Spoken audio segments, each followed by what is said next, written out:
Hello friends, कैसे हैं आप। दोस्तों, 29 जून को हरिशयनी एकादशी आ रही है। फ्रेंड्स, आषाढ़ मास में मनाई जाने वाली एकादशी को आषाढ़ एकादशी के नाम से जाना जाता है। इसे देवशयनी एकादशी, हरिशयनी एकादशी और पद्मनाभा एकादशी के नाम से भी जाना जाता है।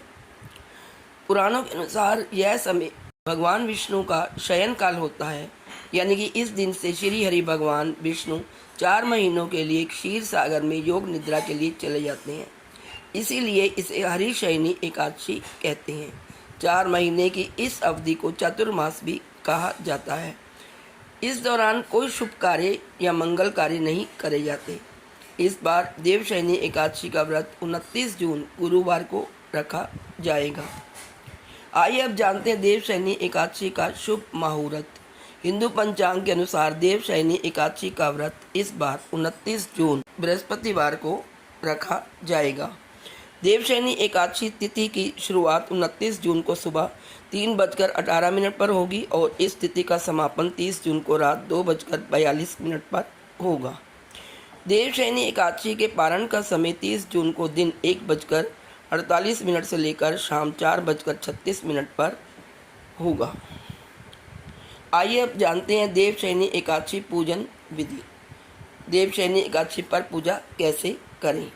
व्रत करने वाले साधकों को देवशयनी एकादशी के दिन सुबह सुबह जल्दी उठकर पवित्र स्नान करना चाहिए। फिर घर के पूजा स्थल को साफ करने के बाद गंगा जल से शुद्ध कर लें। इसके बाद एक आसन लगाकर भगवान विष्णु की मूर्ति स्थापित करें। फिर भगवान का षोडश उपचार पूजन करें। इसके बाद भगवान को पीले वस्त्र, पीले फूल, पीला चंदन चढ़ाएं। फिर भगवान के हाथों में शंख, चक्र, गदा और पद्म सुशोभित करें। इसके बाद भगवान विष्णु को पान सुपारी अर्पित करें। फिर धूप, दीप और फूल चढ़ाएं। अब सच्चे दिल से भगवान की आरती उतारें और निम्नलिखित मंत्र का जाप करें। ओम नमो भगवते वासुदेवाय।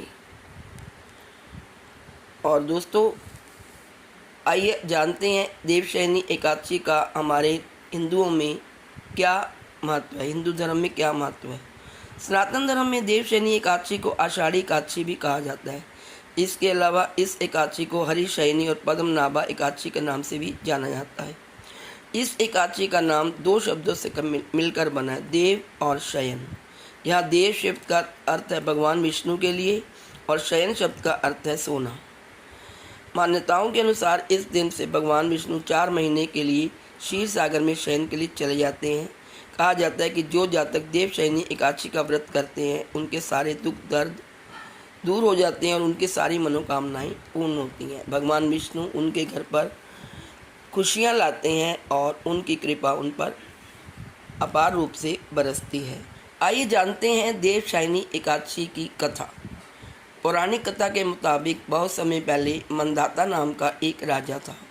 राजा काफ़ी नेक दिल था और बहुत ही अच्छा स्वभाव का था, जिस कारण उसकी प्रजा हमेशा उससे काफ़ी खुश और सुखी रहती थी। एक बार राज्य में 3 साल तक बारिश नहीं हुई। इससे राज्य में अकाल की स्थिति उत्पन्न हो गई। जो प्रजा पहले खुश रहा करती थी वही अब निराश और दुखी रहने लग गई। अपनी प्रजा का ये हाल देखकर राजा ने अपनी प्रजा को इस दुख से निकलने का उपाय निकालने के लिए जंगल में जाना उचित समझा।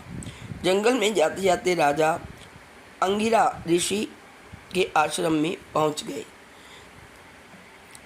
ऋषि ने राजा से उसकी परेशानी की वजह पूछी तो राजा ने सारा दुख ऋषि के सामने जाहिर कर दिया। तब ऋषि ने राजा को आषाढ़ी एकादशी का व्रत रखने की सलाह दी। ऋषि की बात मानकर राजा वापस अपने राज्य लौट आया और अपनी प्रजा से इस व्रत को निष्ठापूर्वक करने की सलाह दी।